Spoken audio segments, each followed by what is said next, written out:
Let's just clap. Colin, I have a question for you. Send it. What is it? What just happened? A lot. A lot. I feel like the last 30 days, we've had great markets. We've had good things. We've had tragedy. We've had a lot of crazy things happen. And I'm excited to unpack it. Yeah, I think what's going on in general here is the market's moving quick, life is moving quick, technology is moving quick, politics are recklessly crazy.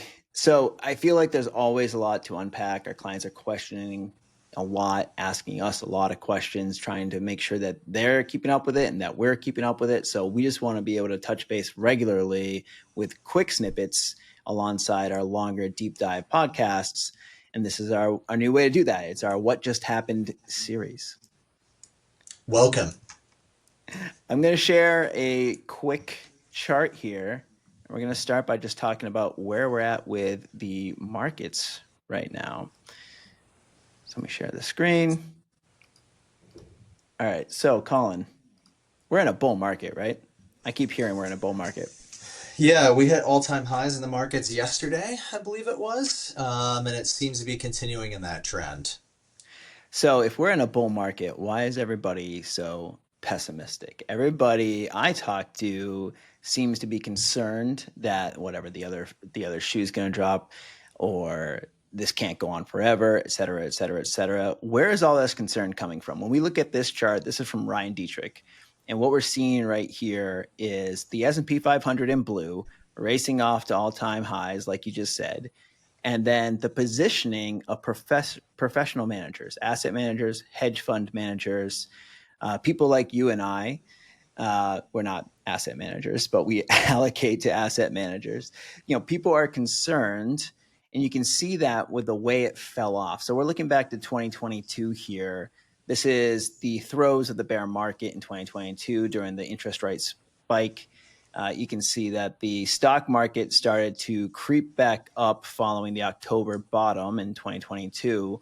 And the asset managers were either neutral or overweight to the market, and they got especially overweight in 2023. You can see that then peaked around the election. And around the election, people started getting more conservative. And I think that's interesting because the last time that Trump won a presidential election, people were very optimistic. Trump was going to be good for the markets, et cetera, et cetera, et cetera. That may or may not be the case right now, but it doesn't seem like people represented by this green line here think it is the case. No, it's certainly not. And I'll say the majority of the people we talk to are preaching conservative things. And I wonder if it's rhetoric to maybe go along potentially with social norms. Like maybe it's not popular right now to be bullish and say that things are really great in the world. But if you look at the markets, that's what these markets are acting like. And I can say that the majority of the conversations we have are pessimistic, and I think a lot of that is driven by political bias. And what I mean, like political bias, I'm not saying one way or the other, but when there's a lot of negative news politically, I think people interpret that as market performance, and that's not always the case. Yeah, I think there's, obviously we're also in an inflationary environment, right? Inflation maybe has slowed down, but these prices are here to stay. So people are Yep. wrestling with that and talking about how much they're spending at the grocery store, et cetera. And then you do have a weakening economy. There are fewer jobs being created. New college grads are having a hard time finding jobs. Uh, Yeah, the jobs claim report came out yesterday and it was below expectations and the market rallied. Yeah, so yeah, I thought that the jobs report would look pretty golden following the new appointee, but at the same time, if the goal is to get rates cut, then we want to make sure the jobs report doesn't look too good. So, regardless of whether we can believe that data or not, there's a wall of worry out there. And traditionally, when it comes to the stock market, when there is a wall of worry to climb, that's a good thing. Yeah, I mean, I am personally a contrarian at times. And I mean, you can just see some of the charts here. A lot of the times when people say things are really great, a recession or a pullback happens. And on the flip side, when people say that it's quite bad and things aren't looking good, oftentimes that has led to some of the biggest bull markets in history. And whether or not that is the case now remains to be seen because, we have to look back through history to really get a good gauge on everything. But certainly the last year has been pretty extraordinary in terms of rates of return in the market, despite what I'll say the average consumer, investor, and even professional manager is saying right now. Yeah, I mean, you can see that drawdown that we had during the tariff crisis here at the beginning of the year. That was a pretty significant decline and pretty significant area of concern, and we've kind of navigated that. We've got another V-shaped recovery here, which has outside of 2022 become the norm for a long time. Yeah, what's I think interesting about markets in this day and age is the idea of a prolonged recession or a prolonged drawdown, I think is maybe becoming outdated. The way in which things react in this day and age is so quick, and the market movements in general are so volatile and so extreme that it's usually sharp drawdowns, sharp recoveries, and they're more frequent. So I can certainly appreciate when clients log into their portfolios more often because the swings are much bigger and they're more frequent. And that can be unsettling at times. Yeah. Well, you know what's interesting here to see how this plays out. Traditionally, when you have a year like we're having now, where the market is up double digits again, I think we're like up 13% as of this recording right now, and Yep. you have a lot of professional managers dislocated from that performance. And you tend to see in the back quarter of the year a little bit of a chase. People looking for some sort of performance that will make up the difference between where they are and where their investors expect them to be based on what the market has done. Yeah, I mean, definitely. And that's the thing is, I can't remember the exact stat, but a fantastic economist is right 52% of the time. Yeah, And right. you're like cream of the crop if you can get it right a little more than half. So a lot of what people hear is noise. And at the end of the day, no one actually knows what's going to happen because when we look at what has caused, I'll say major drawdowns, major like volatility is usually unforeseen. We can certainly have educated guesses and predictions in terms of economic growth, earnings reports, and things like that. But trying to figure out things like war, natural disasters, like I'll say bubbles, things like that Black are swan events. black Yeah. swan events are Yeah. impossible. That's what makes them a black swan. Yeah, yeah. So one of the things that people have been concerned about with the market, especially in the US market, is the area of concentration in the stock portfolio, right? So we have the Magnificent Seven. They're making up a significant part of the portfolio these days, or a part of the market. And people feel like that's just too much, too many eggs in one basket. We're overweight in one area. I think this is a pretty cool chart that I'm going to bring up right now that kind of creates some perspective. It's always good to I guess, think things through again, rethink things.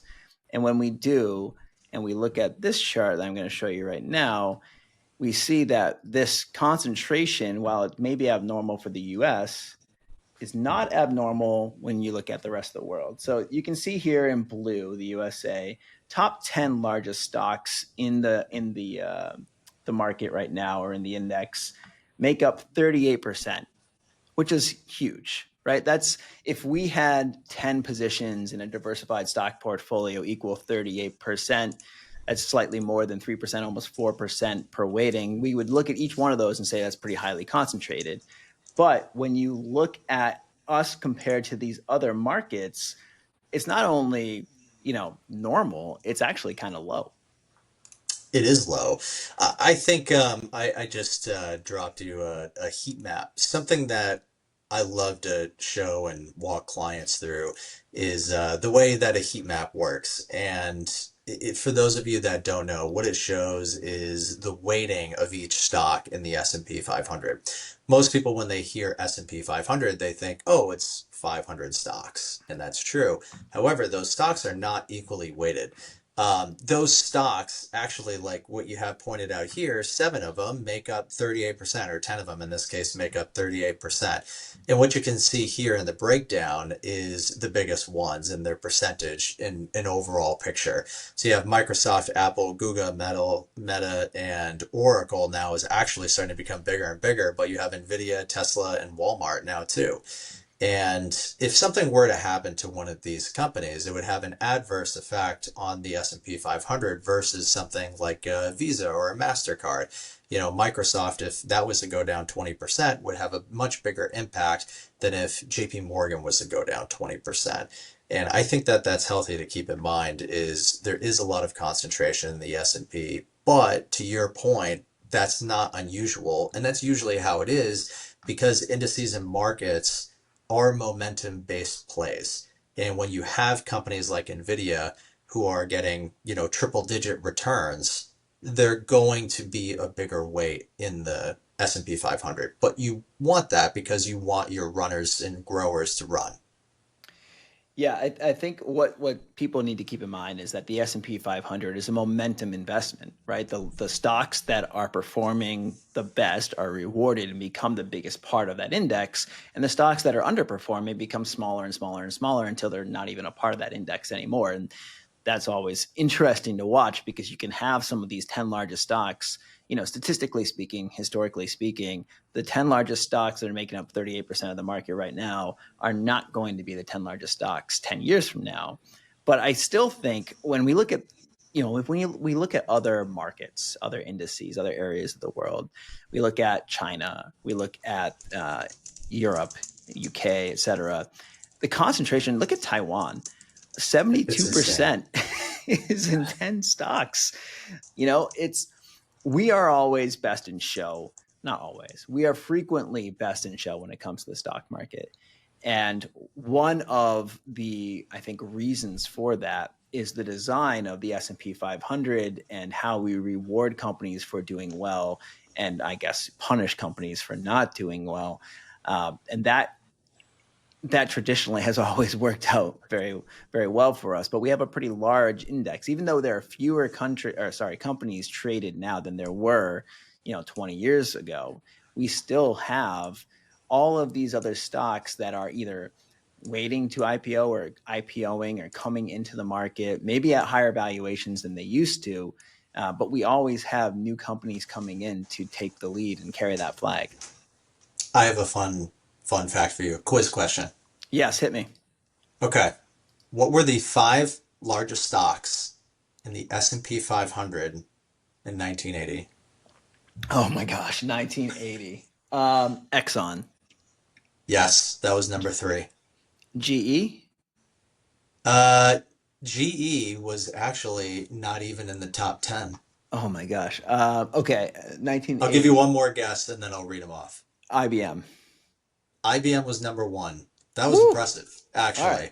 Your top five biggest were IBM, AT&T, ExxonMobil, Standard Oil, Mm. Shell, and then Mobil. So you look at these companies that were so big in the 80s, and it was actually kind of similar in the 90s. The oil companies were huge.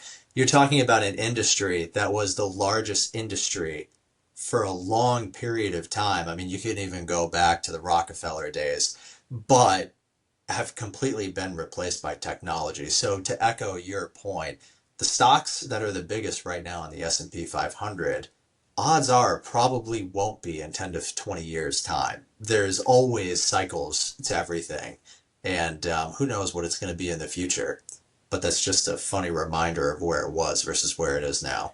Yeah, I love stuff like that. It's nice to kind of think about where we are and how we got here, and it's really interesting that technology is in the place that it's in right now. And obviously, what was the sector in the past isn't always the sector now. Financials, like banks, et cetera, they were huge before '08. They were a major part Yeah. of these indices, and now they're tiny. So, Well, look, what's also kind of funny to think about is in 1980 and 1990, you didn't even know what a cell phone or a home computer was. So yeah. this is an invention and a technology that came out that no one foresaw at this day and age that completely took over everything. And who's to say that that won't happen again? Yeah.